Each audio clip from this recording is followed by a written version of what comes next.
हाय, good morning. और आप सबों को मेरा मसीह में जय मसीह की। और मुझे बड़ा अच्छा लग रहा कि मैं आपके बीच में फिर से हाजिर हो सकती हूँ और एक और नए मैसेज के साथ। और जैसे कि हमने देखा कि हम डैनियल की सीरीज में हम आज अंतिम पड़ाव पे हैं। उसके 12वें अध्याय के बारे में आज हमारा अध्ययन होगा।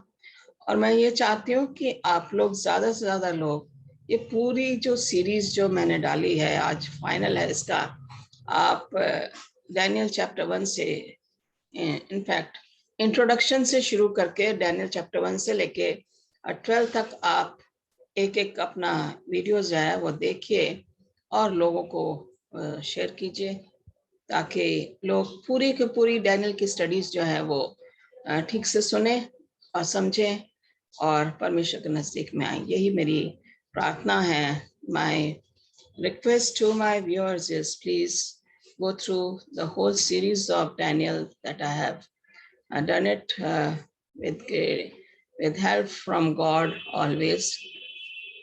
And I would want you to please go to my channel, subscribe to it, comment on it, and send to your friends and well-wishers so that many will be able to understand the book of Daniel in a very simple way that I have put it. And after I conclude today's series, I will start on the series of Revelation next. So that is going to be my next video from the book of Revelation. And we will see how they are correlated to each other, Daniel and Revelation.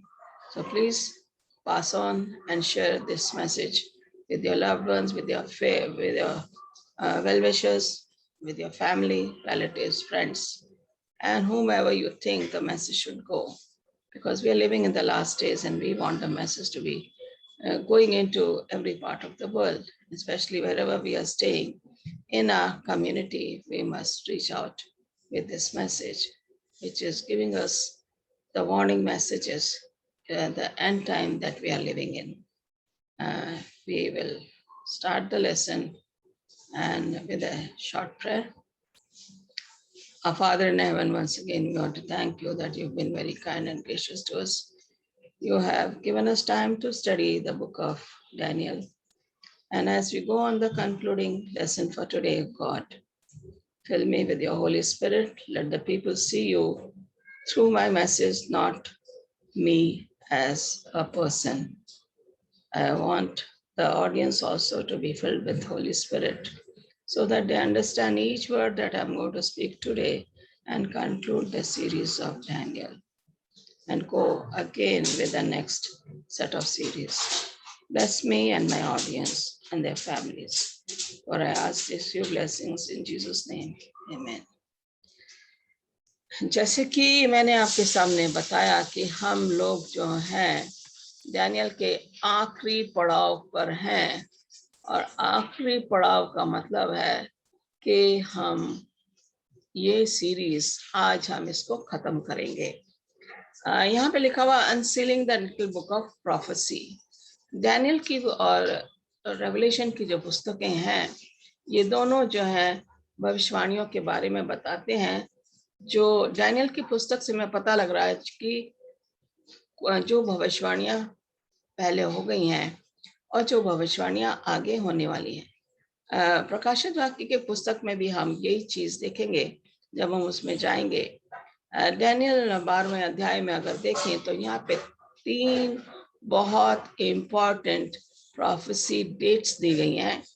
1260 के बारे में मैंने already आपके सामने Daniel 7, Daniel 8 के बारे में मैंने ऑलरेडी बता चुकी हूँ और हम इससे अध्ययन कर चुके हैं। लेकिन ये जो दूसरी है 1290 और 1335 में, आज हम इसका भी अध्ययन करेंगे और देखेंगे कि क्या है जो ये चीज हमें बता रही है। यहाँ पे हम देखेंगे कि थोड़ा सा रिवीजन करेंगे हम अपने सीरीज का। अगर देखें यहाँ पे डैनियल दूसरे अध्याय में अगर देखा जाए, डैनियल पहले अध्याय में अगर देखते हैं तो यरूशलेम से यहूदियों को बंदी बना के बेबीलोन लाया गया और नबूकदनेस्सर राजा जो था वो बेबीलोन का राजा था। हम देखते हैं कि इनको भविष्यवाणी थी 70 साल की कैद में या बंदी या गुलामी में यहूदियों को रहना था, और इस तरीके से जो है इनको लाया गया। तो यहाँ पे नबूकदनेस्सर ने दूसरे अध्याय में देखा कि एक धातु वाला जो ड्रीम है, एक इमेज है, एक मूर्ति है जो उसे दिखाई गई, और जिसमें हम देखें उसका मूर्ति का जो सर जो था वो गोल्ड था, और उसकी भुजाएं और छाती जो थी वो चांदी की थी, और पेट और जांघें थाइस वो कांस्य मतलब ब्रास की थी, और टांगे जो थी वो लोहे की थी, और उसके बाद नीचे पैर और 10 उंगलियां जो है वो मिट्टी और लोहे की थी। फिर हमने देखा कि एक पत्थर आता है और वो पैरों पे गिरता है, और वो मूर्ति पूरी चकनाचूर हो जाती है। और उसके बाद हम देखते हैं कि वो जो राख या पाउडर था उसका सब जगह फैल जाता है। इसका मतलब यह है कि जितने भी राज्य थे सबका अंत होगा, और उसके बाद परमेश्वर का राज्य आएगा जो कि हमेशा तक बना रहेगा। ये जो 4 धातुएं जो थी इनके बारे में देखा जाए तो ये सब मिट्टी से जाहिर करता है। इनका राज्य जो है थोड़े समय के लिए, बेबीलोन के बाद मादा फारस आया, उसके बाद यूनान आया, फिर रोम आया, और फिर हम देखते हैं कि रोम के बाद पेप्सी, ओके, उसके 10 राज्य में जो विभाजित हो गया वो हमने देखा। डैनियल अगर 7वें अध्याय में जाएंगे तो हमने जो मूर्ति दूसरे अध्याय में देखी थी, हम उसकी जगह हम शेर को हम देख रहे हैं जिसके की पंख है, और वो भी बेबीलोन को जाहिर करता है। दूसरा जो है रीछ है जिसके मुंह में 3 पसलियां हैं, वो मादा फारस को जाहिर करता है। तीसरा जो यूनान है जो कि चीता है, बहुत फुर्ती से वो राज्य को स्थापित करता है। और चौथा जो है रोम, बड़ा अजीब सा जंतु है, और इस 10 जो इसके जहाँ पे हमने दूसरे अध्याय में 10 उंगलियां देखी थी पैरों की, यहाँ पे हम इस जंतु के सर पे 10 सींग देख रहे हैं, और 10 सींग में से 3 सींग जो हैं उखाड़ फेंके गए, और उनके बाद एक छोटा सींग उसमें से निकल के आता है जिसको कि हम लिटिल हॉर्न या पशु, ये भी पेप्सी का राज्य है। और ये धीरे धीरे जो छोटा सिंह होता है या बड़ा होता जाता है और परमेश्वर के खिलाफ विरोध करता है, परमेश्वर के खिलाफ जाता है। और फिर हम देखते हैं न्याय का समय आता है, इन्वेस्टिगेटिव जजमेंट, और परमेश्वर का राज्य स्थापित होगा। 8वें अध्याय में देखें तो हम ना तो हमने मूर्ति देखी ना हमने सिंह देखा, वहां पे कुछ नहीं है क्योंकि वो पीरियड खत्म हो जाता है। अगर हम देखें कि ये जो राज्य हैं उनका समय है, उस समय के बाद दूसरा राज्य जो ओवरटेक करता है। जो दूसरा जो हमने देखा ये मेढ़ा, ओके, ये जो भविष्यवाणी है ये मेढ़ा से शुरू हो रही है और फिर बकरे के ऊपर जाती है जो कि यूनान को जाहिर करता है, और उसके बीच में दोनों आंखों के बीच में एक बड़ा सिंह होता है जो कि सिकंदर महान को जाहिर करता है। मेढ़ा जो है जाहिर करता है मादा फारस को, दारा राजा और क्रूस राजा। फिर हम जाएंगे यहाँ पे कि ये सिकंदर जो है उसका कोई वारिस नहीं था और बहुत जल्दी 32 साल की उम्र में उसकी मृत्यु हो जाती है और उसके 4 जनरल्स हैं जो 4 जगह विभाजित हो जाते हैं और इस तरीके से उन 4 जनरल में से एक में से जो है वो लिटिल हॉर्न या छोटा सिंह निकल कर आता है, वो पेप्सी को जाहिर करता है। और फिर हम देखते हैं कि डैनियल 8वें अध्याय में कि sanctuary shall be cleansed, okay, मंदिर को साफ पवित्र किया जाएगा, साफ नहीं पवित्र किया जाएगा। और फिर एग्जीक्यूटिव जजमेंट होता है, न्याय होता है और फिर परमेश्वर का राज्य आता है। 11वें और 12वें भी हम देखते हैं कि 4 राजा जो हैं मादा फारस के, तो 4 पावरफुल राजा जिसको कि मैंने ऑलरेडी आपके सामने उसको पेश कर दिया है। 2 भागों में हमने करा था इसको 11वें अध्याय को। और फिर हम देखते हैं कि माइटी किंग, ओके, उसके बारे में मैंने 11वें अध्याय में आपसे जिक्र किया था। और फिर हम देखते हैं king of the north, okay, ये भी मैंने आपसे दूसरे अध्याय में लिया था। और फिर देखते हैं कि अंत समय आता है और माइकल या मिकेल वो खड़ा होता है। तो यहाँ पे हम देखें कि किस तरीके से ऐतिहासिक वचन लिखा हुआ है और वो उसको इतिहास से जोड़ा गया है। और इस तरीके से जो आप इतिहास पढ़ते हैं वो बाइबल से लिया गया है और फिर लोगों ने वो वैसे ही लोग आते चले गए जैसे कि भविष्यवाणी के द्वारा बाइबल में दिया गया है। तो ये मैंने थोड़ा सा आपको बैकग्राउंड दिया है डैनियल की पूरी पुस्तक का, जो कि हमने ऑलरेडी स्टडी कर चुके हैं और आज हम 12वें अध्याय पे जाएंगे। तो यहाँ पे हम देखेंगे मैंने इसका कुछ हिस्सा पहली और दूसरी आयत मैंने 11वें अध्याय के सेकंड भाग में मैंने ऑलरेडी ले लिया है, लेकिन मैं फिर से इसको दोहराऊंगी। यहाँ पे लिखा हुआ है, दर्शन वाले व्यक्ति ने कहा, हे दानियल, उस समय मिकाएल नाम का वह प्रधान स्वर्गदूत उठ खड़ा होगा। मिकाएल तुम्हारे यहूदी लोगों का संरक्षक है। फिर एक विपत्तिपूर्ण समय आएगा, वह समय इतना भयानक होगा जितना भयानक इस धरती पे जब से कोई जाति अस्तित्व में आई है कभी नहीं आया होगा। किंतु हे दानियल, उस समय तेरे लोगों में से हर वह व्यक्ति जिसका नाम जीवन की पुस्तक में लिखा मिलेगा बच जाएगा। यहाँ पे हम देख रहे हैं मिकाएल के बारे में बताया गया है कि वो खड़ा होगा। उसका खड़े होने का मतलब है कि अब उसका राज्य आने वाला है।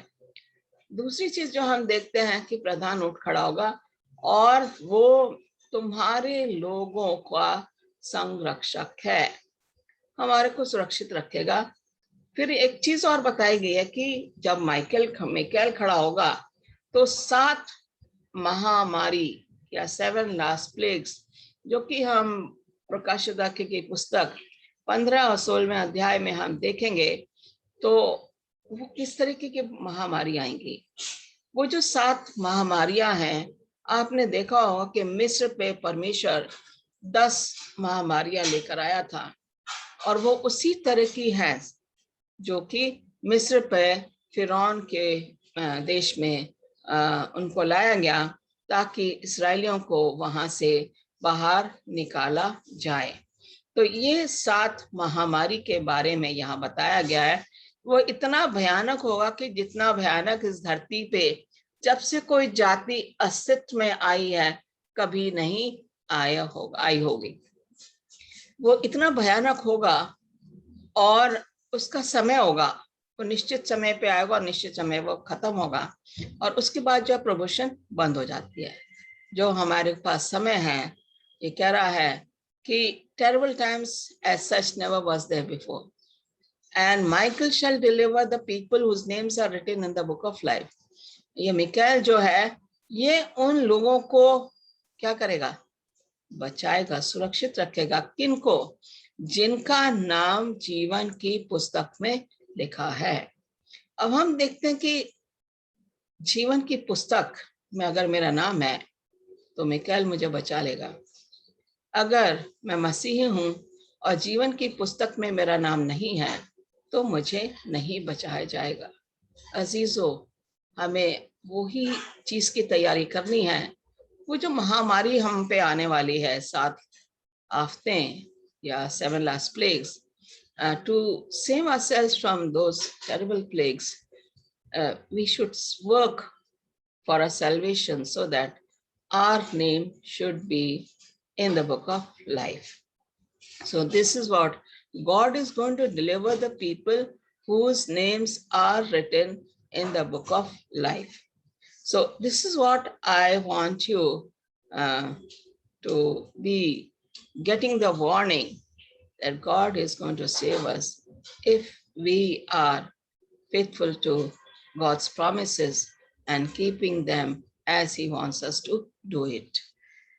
So ये जो था, पहली आयत जो थी यहाँ पे, ये मैंने ऑलरेडी 11वें अध्याय के में मैं इसको ले चुकी हूँ और ये मैं इसको दोबारा मैंने रिपीट किया है क्योंकि हम 12वें अध्याय पे हैं और हम जाएंगे अगले दूसरी लाइन में, दूसरी आयत में। धरती के वे असंख्य लोग जो मर चुके हैं और जिन्हें दफनाया जा चुका है उठ खड़े होंगे और उनमें से कुछ अनंत जीवन जीने के लिए उठ जाएंगे, किंतु कुछ इसलिए जागेंगे कि उन्हें कभी नहीं समाप्त होने वाली लज्जा और घृणा प्राप्त होगी। यहाँ 2 चीजें बता रहा है हमें। Daniel chapter 12 verse 2 is telling us that all those people who have died, okay, there are countless people, they've been buried and they will be resurrected for eternal life, okay, which means resurrection for the righteous people before the millennium. After Jesus comes, a trumpet is going to sound. Dead in Christ are going to be raised and taken to heaven along with the living righteous. So इन लोगों को grave खुल जाएंगे, कब्रें खुल जाएंगे. And then he says the second kind of resurrection is किंतु कुछ इसलिए जागेंगे कि उन्हें कभी नहीं समाप्त होने वाली लज्जा और घृणा प्राप्त होगी. In a simple way we say a resurrection for the wicked after 1000 years or after millennium. 1000 वर्ष के बाद इनको कब्रों से निकाला जाएगा ताकि इन्हें इनका प्रतिफल मिले. और chapter 12 verse 3 says आकाश की भव्यता के समान बुद्धिमान पुरुष चमक उठेंगे. ऐसे बुद्धिमान पुरुष जिन्होंने दूसरों को अच्छे जीवन की राह दिखाई थी, अनंत काल के लिए तारों के समान चमकने लगेंगे. अब यहाँ पे कह रहे हैं, किसके लिए कह रहे हैं? आकाश की भव्यता के समान बुद्धिमान पुरुष चमक उठेंगे. The wise people who are like Christ, okay, who are following the commandments of God, who are faithful in their work, they are found sincere, they are found keeping the promises which they are following, written in the word of God. Okay, those are the wise people. They are going to shine. Okay, how are they going to shine? It says, ऐसे बुद्धिमान पुरुष जिन्होंने दूसरों को अच्छे जीवन की राह दिखाई थी, अनंत काल के लिए तारों के समान चमकने लगेंगे. They will be shining like stars. Okay, so when we look at here, they will be shining like stars. Who? The wise people, who are righteous people, who are keeping the commandment of God and the testimony of Jesus Christ. Those are the people who are going to shine, who have come out of the tribulation or the persecution time. They have come out of that and they were faithful even in times of trouble. So they are the people who are going to shine. When we look at here,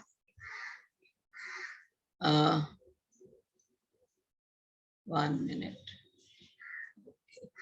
We go on to the next slide. It says, किंतु हे Daniel, इस संदेश को तुझे छिपा कर रख दे। तुझे ये पुस्तक बंद कर देनी चाहिए।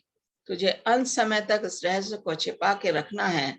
सच्चा ज्ञान पाने के लिए बहुत से लोग इधर उधर भाग दौड़ा करेंगे और इस प्रकार सच्चे ज्ञान का विकास होगा।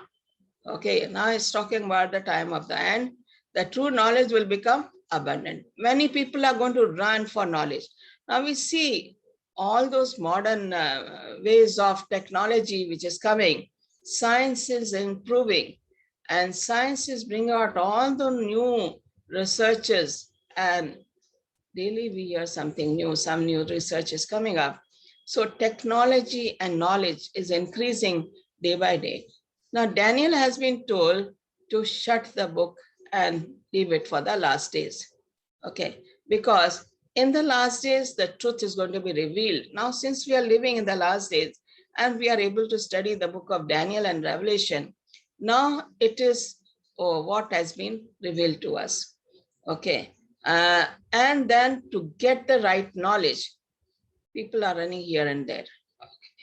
And it says, this good news of the kingdom will be preached in all the inhabited earth for a witness to all the nations, and then the end will come. जब हमारी नॉलेज बढ़ेगी, ज्ञान बढ़ेगा और नई नई खोज होंगी, ये कह रहा था मसीह आएगा। और ज्ञान का विकास हम देख रहे हैं आजकल हो रहा है।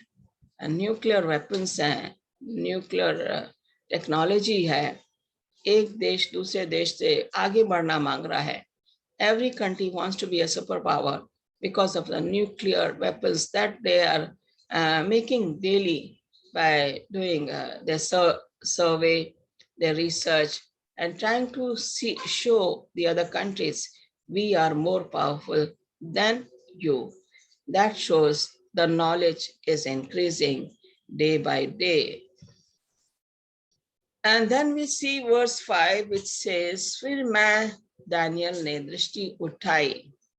Okay, दो अन्य लोगों को देखा. So when he is standing on the river and on the bank of the river, he could see two people, one person standing on this side of the river, the other person standing on the other side of the river. एक मनुष्य है जो नदी के side में है, दूसरा जो नदी के दूसरे उस पे है, और कह रहा है उनमें से एक व्यक्ति नदी के उस किनारे खड़ा हुआ था जिस किनारे मैं था. Okay, on my side one person was standing and दूसरा व्यक्ति नदी के दूसरे किनारे पे खड़ा था. सो ना बीच में जो है नदी है, इस साइड में एक है और इस साइड में एक है, और बीच में जो है नदी बह रही. ओके, ये तो नजारा है जो कि दानियल ने देखा. 6th verse it tells, वह व्यक्ति जिसने सन के कपड़े पहन रखे थे नदी में पानी के बहाव के विरुद्ध खड़ा था. Now there's another person standing upon the waters of the river. Okay, his legs are not going under the water. His legs, his feet are touching the water, but they're above the water of the river. Okay, नदी में पानी के बहाव के विरुद्ध खड़ा था. He was standing against the flow of the water. उन दोनों में से किसी एक ने उससे पूछा, okay, who are those people? One standing this side and the other was standing this side. One of them asked him, okay, there's a question which has been asked from the person wearing linen clothing, white clothing, and there's a bit like armor that he has on his tummy. And so here, one of them is asking the question, किसी एक ने उससे पूछा, इन आश्चर्यपूर्ण बातों को समाप्त होने में अभी कितना समय लगेगा? How long is going to take for all these things to come to an end? And so here we see the next question that we have. And now you can see the picture. I have put the picture because of that, ताकि आप लोग देख लो कि बीच में जो है एक मनुष्य खड़ा है जिसने लिनन के क्लोथिंग पहन रखे हैं. एक फरिश्ता इस साइड में, एक उस साइड में है, बीच में एक और शख्स खड़ा हुआ है. और ये कह रहा है उस व्यक्ति जिसने सन के वस्त्र धारण किए थे और जो नदी के जल के बहाव के विरुद्ध खड़ा हुआ था उसने अपना दाहिना और बायां दोनों हाथ आकाश की ओर उठाए। मैंने उस व्यक्ति को अमर परमेश्वर के नाम का प्रयोग करके एक शपथ बोलते हुए सुना। उसने कहा, ये 3.5 साल तक घटेगा, पवित्र जन की शक्ति टूट जाएगी और फिर ये कभी सभी बातें अंतिम रूप से समाप्त हो जाएंगी। Now you can see the person standing upon the waters in the middle of the river. He lifted both his hands up, okay? And then he says, this is going to continue for time. When you look at the time, refers to 1 year, that is 360 days as per the calculations. Then it says times, okay, यहाँ पे लिखा हुआ है 3.5 साल तक घटेगा पवित्र जन की शक्ति। ना 3.5 साल का मतलब है the total period of 1260 years. Okay, 1 day is equal to 1 year, so it is the time period of 1260 days. So when we look at here in Daniel 7:25 and even in Daniel 8, I had explained to you with a chart how we are reaching to 1260 period, starting from the papacy persecution or the dark ages, 538 AD to 1798. That comes to the total of 1260 days. We already have studied this in 7th and 8th chapter of Daniel. Okay, so this he says till that period gets over. Okay, 1798, we all know that Napoleon had sent his General Berthier, who comes to Rome and takes over the Pope and takes the Pope as a captive to France, where the papacy was wounded. Okay, we have seen the papacy was wounded for some time, and again it regains power from 1929 onward. Okay, so this we have already studied, so it should not be kind of a confusion for all of you. आपको ये मैंने already बता दिया है। 1260 साल का जो है ये चैप्टर जो मैंने बताया आपको कि किस तरीके से 538 से 1798 तक ये जो है दर्शन, ये जो समय था, इसको बताया गया था कि मसीही लोगों को सताया गया 1260 साल तक, और उनको जला दिया गया, जिंदा जला दिया, उनके बच्चों को मार दिया उनके सामने। और किस लिए? ताकि हम मसीह के रास्ते पे ना चलें, पेप्सी को फॉलो करने वाले बने, जिन्होंने अपने रिचुअल्स लगा दिए हैं। और अगर मसीह को बहुत से लोग थे जिन्होंने अपनी जान दी, लाखों लोगों ने जान दी, वो मसीह के से वफादारी थे, विश्वास में थे। उन्होंने ये नहीं सोचा कि हमारे परिवार का क्या होगा, उन्होंने मसीह में अपने विश्वास कायम रखा और बहुत से लोग मसीह में मरे। और ये पेप्सी है जिन्होंने वो पीरियड इन मसीही लोगों के लिए बहुत ही कठिनाई से भरा हुआ था, बहुतों की जान इसमें चली जाती है।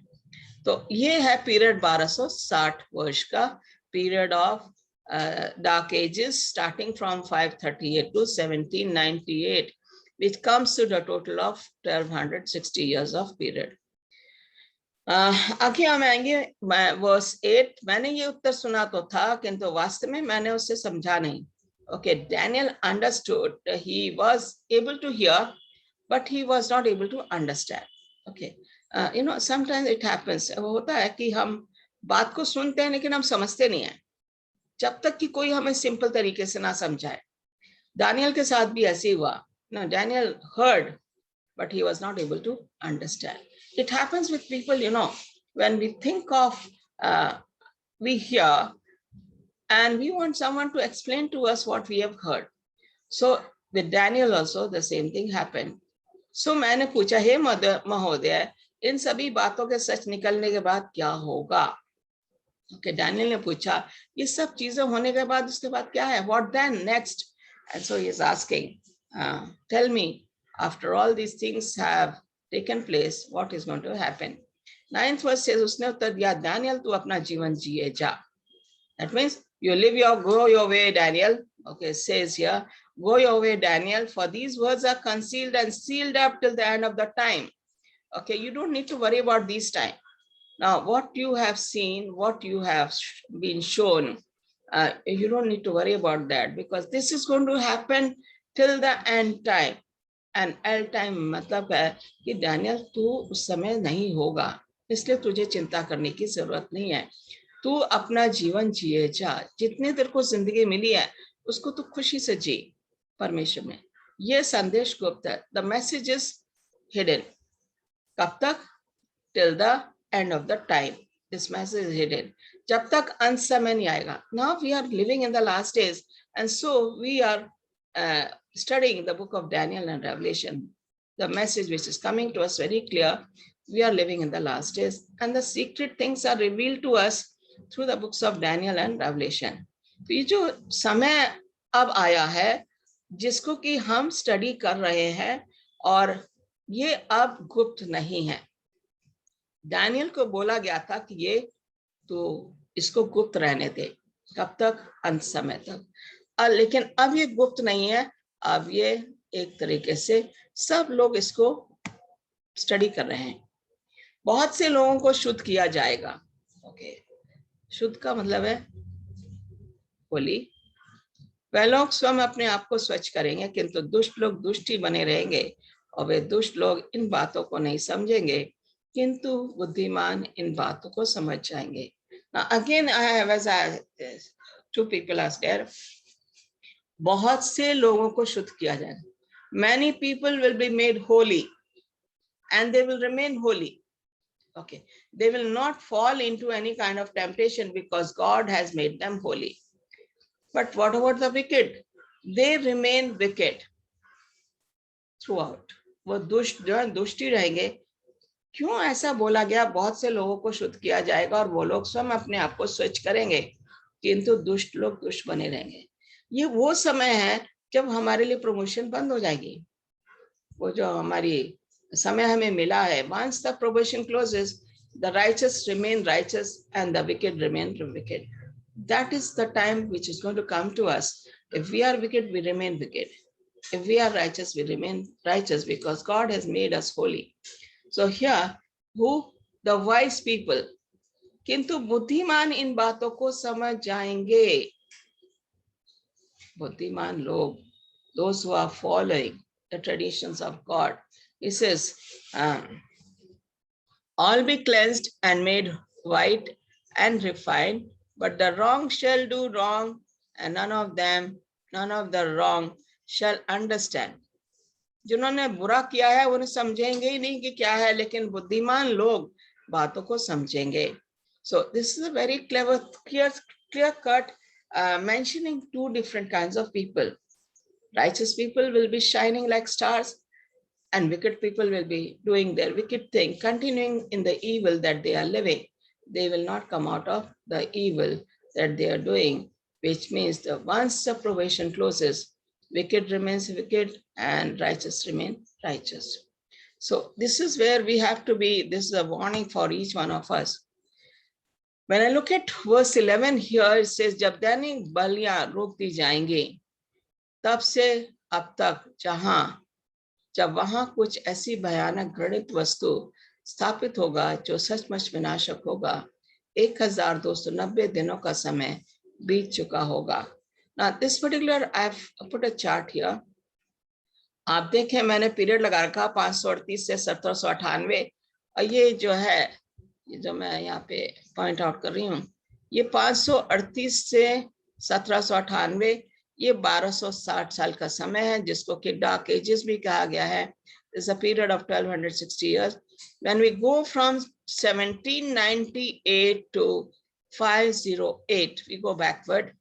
And when we calculate from 1798 to 508, we come to the period of 1290. Okay, we come to the period of 1290. Now you must be wondering why I've put 1290. आप सोच रहे होंगे मैं 1290 जो बाइबल में बताया गया 11वें अध्याय में, ये जो पेप्सी का जो असली काम है, जो छोटा पशु, छोटा सिंह जो निकल कर आता है, मैंने बताया था कि 3 सिंह को उखाड़ा गया। 508 एडी में विसिगॉथ्स जो एक सिंह था उसको उखाड़ा गया और वहां से पेप्सी का काम शुरू हो जाता है।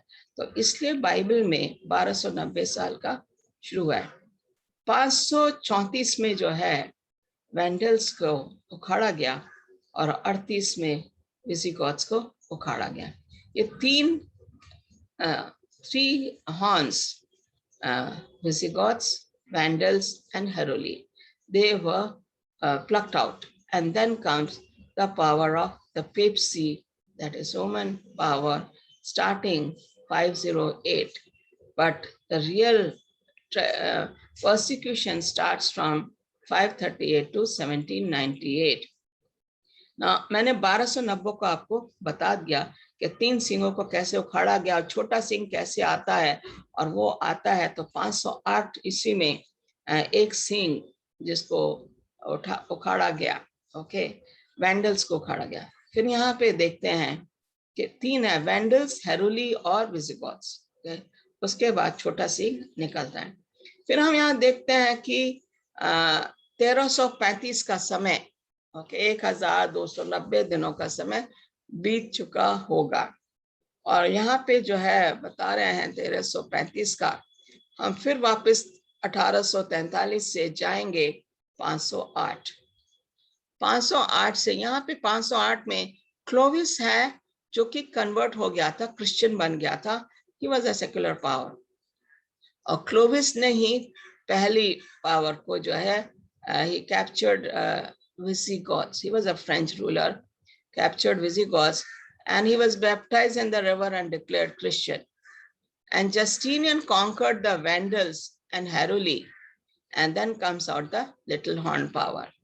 So we have here 508 to 1798, period of 1290 years. And then when we look at 508 to 1843, we come to the total of 1335. Now, आप ये सोच रहे होंगे कि 1843 मैंने क्यों मेंशन किया? You might be wondering why I'm mentioning 1843. Now, 1843 is mentioned because of the Millerite movement, and the Millerite movement, William Miller was trying to preach out the second coming of Christ. Okay, इसलिए मैंने 508 से 1843 तक इसलिए लगाया है। 1843 में William Miller ने, जो कि चर्च का लीडर था, मिलराइट मूवमेंट का लीडर था, उन्होंने जो है मसीह के दूसरे आगमन के बारे में प्रचार किया था कि मसीह 1844 में आएंगे। इसलिए मैंने यहाँ पे जो टाइम पीरियड दिया है 1335। यहाँ पे जो है दानियल की पुस्तक में ये दोनों टाइम की जो प्रोफेसी है 3 है, 1260, 1290 और 1335. The 3 dates prophecy are revealed in the book of Daniel, and this is how I was able to calculate and get the chart for you so that it becomes very easy for you. This is a historic view that I have taken up, and I have told you about this to make it things very easy for you. And I'm sure you are able to understand. Now we go on to verse 12. वह व्यक्ति जो प्रतीक्षा करते हुए इन 1335 दिनों के समय के अंत तक पहुंचेगा, वह बहुत भाग्यशाली होगा. Okay, I showed you the chart. 1335, it talks about in the 12th verse, and so here it says, बोल रहा है 1335 का जो नंबर दिया है 12वीं आयत में, एक वो व्यक्ति जो प्रतीक्षा करते हुए, blessed is the man who waits till the period of 1335. Okay, he is a blessed person. Is going to be a lucky person. इसे बहुत भाग्यशाली होगा क्योंकि उसने प्रतीक्षा की है किस बात की? मसीह के प्रचार को सुना है. फिर कह रहा 1213 में, ही दानियल जहां तक तेरी बात है, okay, it says Now, final words to Daniel. It says, Daniel is coming to know he is already in his maybe 90, crossing 90 और नियर अबाउट 90 साल का, 90 साल के आसपास है और काफी बुढ़ा हो गया और 70 साल से वो बेबीलोन में रह रहा है गुलामी के तौर पे। लेकिन परमेश्वर ने उसको जो है पदवी दी है, उसके परमेश्वर क्योंकि उसके साथ था और वो परमेश्वर के साथ 3 बार दुआ करता था। यरूशलेम की तरफ वो अपनी खिड़कियां दरवाजे खोल देता था और घुटने टेक के दुआ में लग जाता था। तो यहाँ पे दानियल को बताया जा रहा है, दानियल जहां तक तेरी बात है जा और अंत समय तक अपना जीवन जी। As long as you live your life and you don't need to worry about till the end time. Okay. You will get your rest. It says तुझे तेरा विश्राम प्राप्त होगा और अंत में तू अपना भाग प्राप्त करने के लिए मृत्यु से फिर उठ खड़ा होगा। Now Daniel is coming to know the end of his life is coming because he has served the God for 70 long years. 70 साल का समय बहुत लंबा है जिसमें उसने परमेश्वर की सेवा की है। और जब परमेश्वर की सेवा की है उसने, तो वो कह रहा है कि मृत्यु के बाद तुझे तेरा प्रतिफल मिलेगा। अंत में तू अपना भाग प्राप्त करने के लिए मृत्यु से फिर खड़ा होगा। You will be resurrected from your death for your reward to be given to you. So till then you have to wait. So Daniel is coming to know his end is very near and God is going to take him away. But he is being promised there is a reward for Daniel after he's being resurrected on the second coming of Christ. तो बहुत ही अच्छा ये उसको message मिला। काश के मैं भी उसी कैटेगरी में हूँ कि जा अपनी बात जी ले और तुझे तेरा प्रतिफल मिलेगा जब तू मृत्यु के बाद उठ खड़ी होगी। काश के मैं ऐसी, मेरा नाम भी जीवन की पुस्तक में हो ताकि मैं भी आसमानी राज्य के हमेशा के लिए हकदार बन सकूं, भागीदार बन सकूं। यहाँ पे मैंने 2 पिक्चरें डाली है। पहली पिक्चर जो है दानियल और उसके दोस्त जब 17-18 साल के थे तो उन्हें बेबीलोन लाया गया और उन्हें खोजे के सुपुर्द किया गया और उन्होंने जो है अपना परमेश्वर को माना और जो राजा का जो खाना था उसको नकार दिया। उनको जो नाम दिए उन्होंने ले लिए। उनके साथ परेशानियां आई लेकिन उन्हें परमेश्वर को नहीं छोड़ा।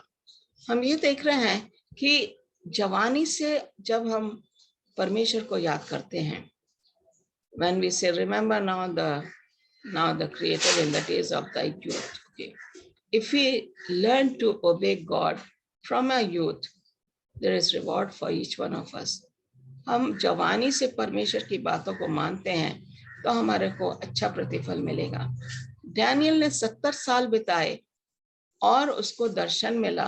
उसने राजा के सपनों का जवाब भी दिया, उन्हें समझाया भी और इस तरीके से नबूकदनेस्सर राजा के थ्रू परमेश्वर की महिमा भी हुई। अब डैनियल अपने उस पड़ाव पे है कि उसका अंत समय आ रहा है, लेकिन उसको ये भी वायदा किया गया कि तेरा प्रतिफल जब तू जिंदा होगा तुझे मिलेगा। काश के all of us have that